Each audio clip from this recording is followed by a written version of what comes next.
In today's video, I'm going to be making this gem-shaped box which has a Velcro opening flip lid, and I've chosen to decorate mine with a shirt, waistcoat and lapel design. I am going to show you roughly how I put these bits together, but I would recommend you make a template and cut all your pieces so that you get the shapes of the collars, etc., how you want them. So let me show you how I put the box together. For the base and the lid of the box, we're starting with 2 pieces of cardstock which measure 6 1/4 inches by 7 1/2 inches. And the first thing we're going to do is cut this into our shirt shape. With the cardstock in the scoreboard with the 7 1/2 inch along the top, we want to make a pencil mark at 3 inches and 4 1/2 inches. Rotate the cardstock 180 degrees and make a pencil mark at 1 1/2 inches and 6 inches. And then along the left hand and the right hand side, we want to make a pencil mark at 1/2 inch. So we've got our 6 pencil marks. So now we're going to do some cutting. So you can use your trimmer, your pencil and ruler, whichever is your preferred method. And what we're going to do is, and you may decide to join these up with pencil and then use your scissors, but we're going to cut away the right hand triangle. So I'm placing my craft knife on the top pencil mark, lining up my ruler, keep my craft knife in against my ruler and just slice across. I'm going to do the same on this side, and then we're going to join up the second pencil, the pencil mark here at the bottom, like so, and then we're going to join our pencil mark here down to our pencil mark here. So we end up with this gem shape. And we then want to repeat that process on our second piece of cardstock. So you could use this as a template and draw around, or repeat the measurements. And I am just going to lay my 2 pieces on top of each other just to make sure that I have cut those the same and they look good. We're now going to make the side panels which are going to join our box together. And you can choose to have your opening along any of the edges. I'm going to have my opening along this edge here. Our first strip, which is going to run along the bottom, along this side and to this point here, is going to be 9 5/8 inch by 2 inches. And I'm creating a box which is 1 inch deep. So along the 2 inch side on all 3 strips is going to be scored at 1/2 inch and 1 1/2 inches. I'm going to rotate, and along the 9 5/8 inch side I'm going to score at 1 1/2 inches and 8 inches. Then to prepare this strip, we're going to fold and burnish along all the score lines. Then I'm going to cut a wedge at each end.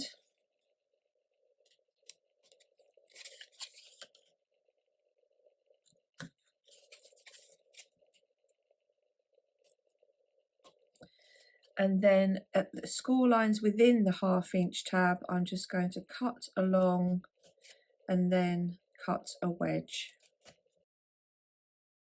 So this is our first section. This is going to sit down here, run along the side and then round the corner. Our next strip is 7 inches by 2 inches.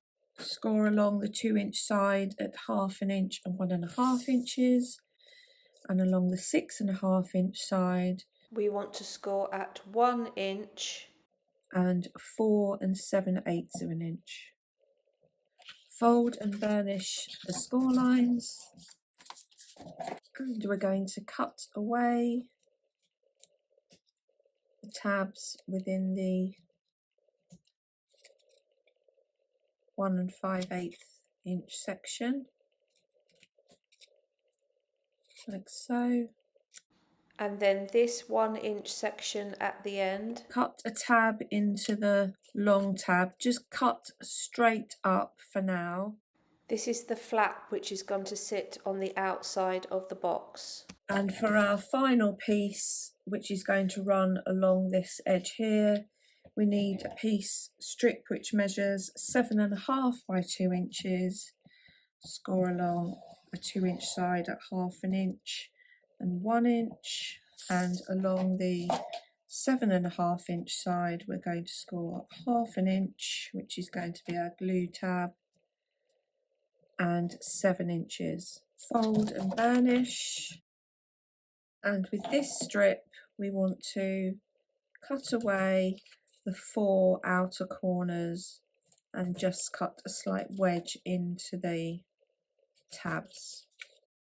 So you may decide that you want to adhere all your pieces, your outer strip together, and then secure it around your base.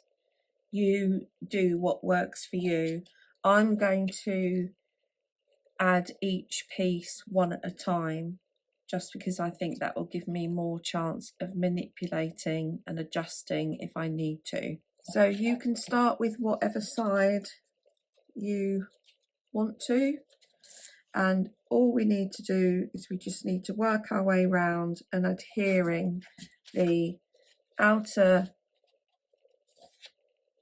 box wall to the base. And as you go round, you may find that you need to adjust some of the angles of the tabs as you work around the angles of the base. So I can see that I just need to cut that slightly differently. So I'm just going to work my way around gluing my sides in place. And as I do so, I'm just giving an extra burnish just to make sure that I get a nice crisp edge.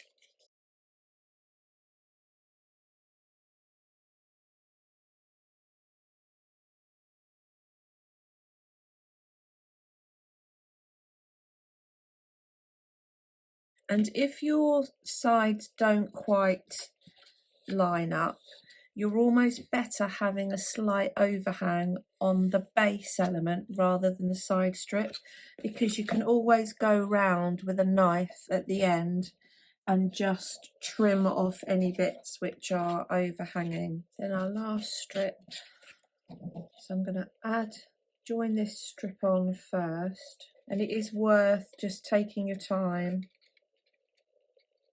And you can see here I've got a slight overhang on this tab still, so I'm going to cut away that corner. You can see this here is going to probably be a weak point, and what we don't want is each time this is opened, although obviously you're not going to keep opening and shutting it, so I'm just going to cut more of an angle away from there, just so that the two pieces of cardstock are not constantly rubbing together.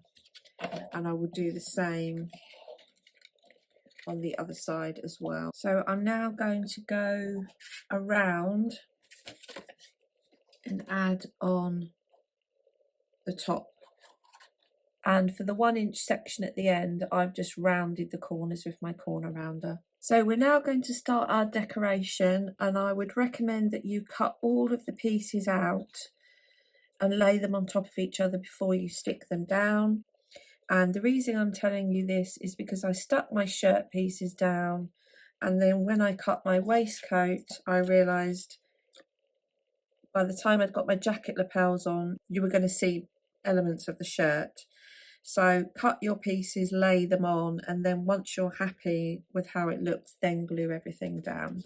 The right hand side of my waistcoat started out as a piece of cardstock, which was 6 1/4 by 2 7/8.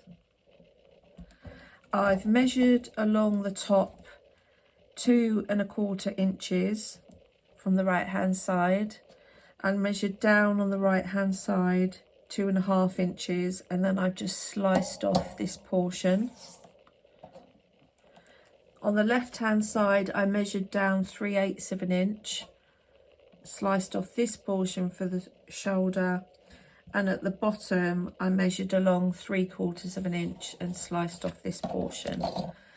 And this just gives me a piece which is then going to sit like so. And so I'm going to flip this over and use this as a template, but what I'm going to do is I'm going to extend this line here so that this section is wider, so that this side of the waistcoat sits over the top of the other side. All will become clear. So that's that side of the waistcoat. This side is going to sit over like so. And then we're going to make the jacket lapels. For the lapel of the jacket, I would suggest you get some copier paper and just play around so that you can get the look of the collar, etc., as to how you want it to sit. But going back to what I said earlier, I'm happy with the shape of my collar, etc. I can see that when I lay this on the top, I'm going to be able to see some of the waistcoat. So by not sticking the waistcoat down, I now know that I need to trim away that edge. And what I have done on mine is I've ran a 1/2 inch tab so that when I stick that on, I get sort of a more of a 3D or a lapel look. Here's the finished box now that I've added all of the decoration. I've added a hook and loop here onto the tab for the closure, added some small sequin hearts to the front of the waistcoat, added a collar, some triangles for the collar onto the shirt, and I've made another bow using my envelope punch board. And if you haven't seen that before, pop over to my tuxedo box tutorial where I actually show this one being made. So I think this will make a nice Valentine's treat box. Change up the colours, the design, nice Father's Day, graduation, etc., etc. And it's just a relatively simple box to put together. I hope you've enjoyed the video. If you have, please give me a thumbs up, and if you haven't done already, please consider subscribing to the channel. Until next time, thanks for watching.